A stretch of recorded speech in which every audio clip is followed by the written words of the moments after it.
Everybody, welcome to my YouTube channel, Homeopathy Super Sessions by Dr. Jagose. Today, I'll be doing the second part of one-sided disease of an external kind, that is local maladies. Just to recap the classification of one-sided disease. One-sided disease divided into two main parts, internal kind and external kind. Then external kind again divided into physical and mental. Physical further subdivided into local maladies or surgical disease and surgical disease, then and local disease, and mentals are divided again into the mental disease.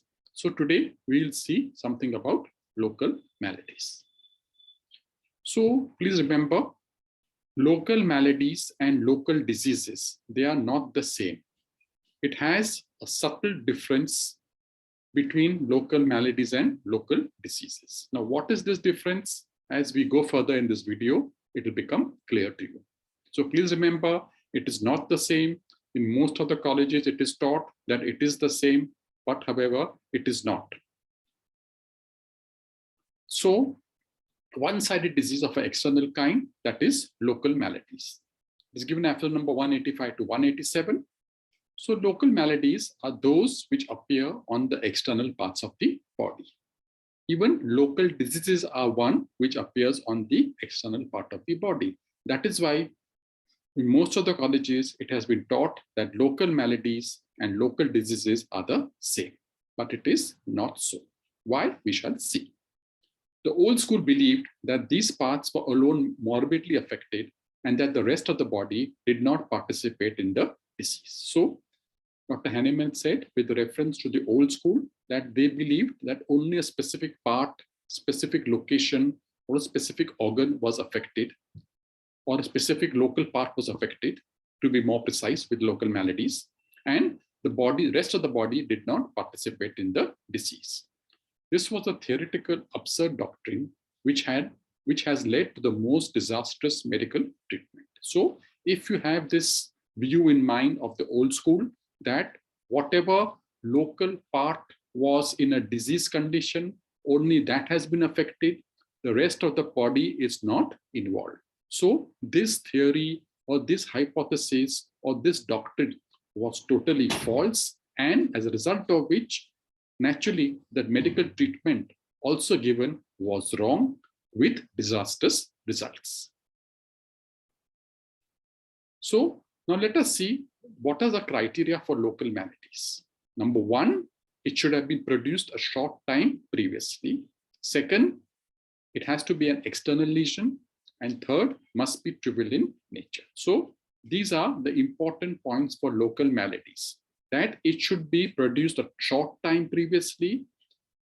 It is produced by something of an external lesion. The cause lies external, and it is trivial in nature. So these are the three very important points of local maladies, which will help us to differentiate from local diseases. So in this video, I'm just focusing on local maladies. In the part 3, you will be getting the local disease.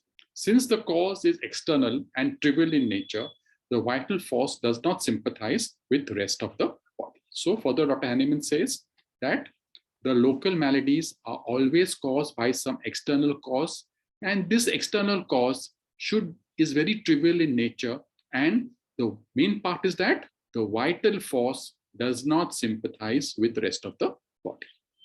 Out here he says local applications are admissible. For example, frostbite, chilblains, superficial burns, etc. will come under the heading of local maladies. So let us just say a frostbite. So external lesion or an external cause is what? Excessive exposure to cold. And it has to be produced a short time previously, and it must be trivial in nature or must not be very serious in nature. So you're exposed to, say, excessive cold for a few minutes, and the lesion is trivial in nature. So the vital force does not sympathize with the body, and the patient still continues a good state of health, with the exception of a small part of the body which has been affected by the frostbite or the chilblain. So therefore, Since the vital force is not affected, local applications are admissible. So you can apply some local application in order to relieve the pain or the discomfort, whatever you are having. Furthermore, Dr. Hahnemann says something about surgical disease. It is mentioned in aphorism number 186. In the case of injuries occurring to the body from an external source, if they are severe, the whole living organism sympathizes. There occurs fever, etc. So he says that a local malady, the cause is external, trivial in nature, and a short time previously. And then he further goes that those diseases which require surgery are, number one, injuries occurring from an external source. And most important is that the whole living organism or the vital force sympathizes with the body and there occurs fever, etc.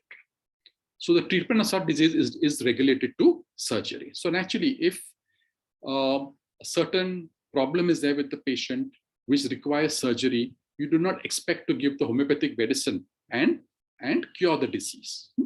So let us go further. It will become much more clear.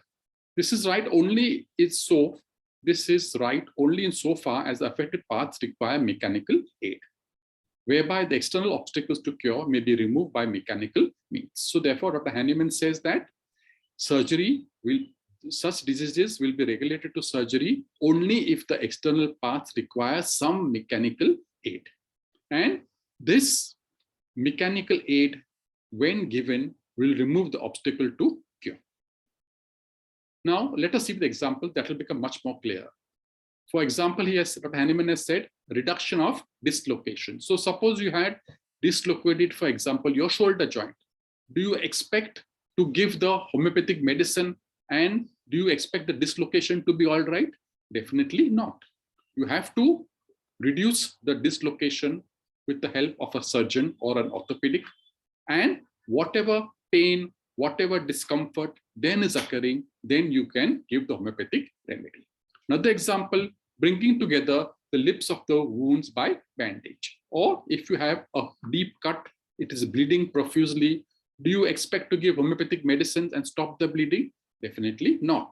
It requires some mechanical aid, for example, suturing. So you suture the lips of the wound or you tie a tight bandage around it in order to stop the bleeding. Extraction of foreign body that have penetrated into the living part. Similarly, for a foreign body also, the same procedure has to be followed. It has to be removed. Suppose you've got a foreign body in the eye. Do you again expect to give homeopathic medicine and say that the foreign body will come out from the eye? Definitely not. You have to treat the external cause, which is an obstacle, by referring the patient to an ophthalmologist. He will remove the foreign body, and afterwards, then you can give the homeopathic remedy because the vital force sympathizes with the body. There may occur pain, there may occur watering of the eyes, and so on and so forth. By making an opening into a cavity of the body in order to remove an irritating substance or to procure the evacuation of effusions or collection of fluids. So similarly, another example is given that if a fluid has collected in the body or if an effusion is there, you have to make an opening in the body in order to remove the irritating substance. Next example, by bringing into apposition the broken extremities of a fractured bone and retaining them in exact contact by an appropriate bandage, etc. So again, in the case of fracture, you again have to go to an orthopedic surgeon.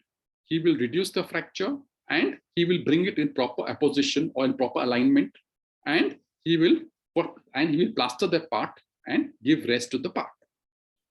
But when in such injuries, the whole living organism requires, as it always does, active dynamic aid to put it in a position to accomplish the work of healing. So besides this, taking care of the obstacle to cure, with these examples what I've given, the vital force naturally will sympathize with the body. There may occur fever, pain, irritation, so on and so forth, or different sensations, which has to be taken care by the active dynamic homeopathic medicine.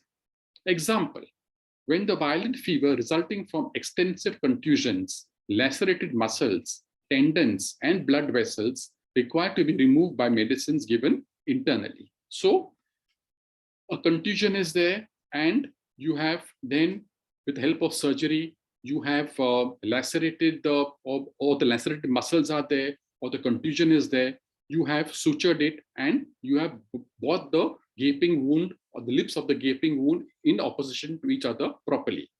And then the patient suffers from violent fever. So in such instances, after the mechanical aid has been given, when the vital force sympathizes with the patient and occurs fever, that is the time we have to give active dynamic aid.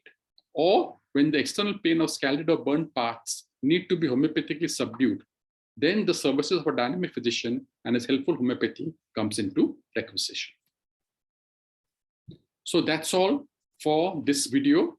It's a short video, but the concept of local maladies should be very clear, because there's a definite difference between local maladies and local disease. So the part 3 will be dealing with the local disease, and there again I will differentiate, if you still haven't understood from this video, what is the difference between the local malady and local disease. So there's a subtle difference, and there's definitely a difference. It is not the same.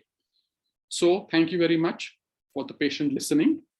Part 3 will be coming up soon.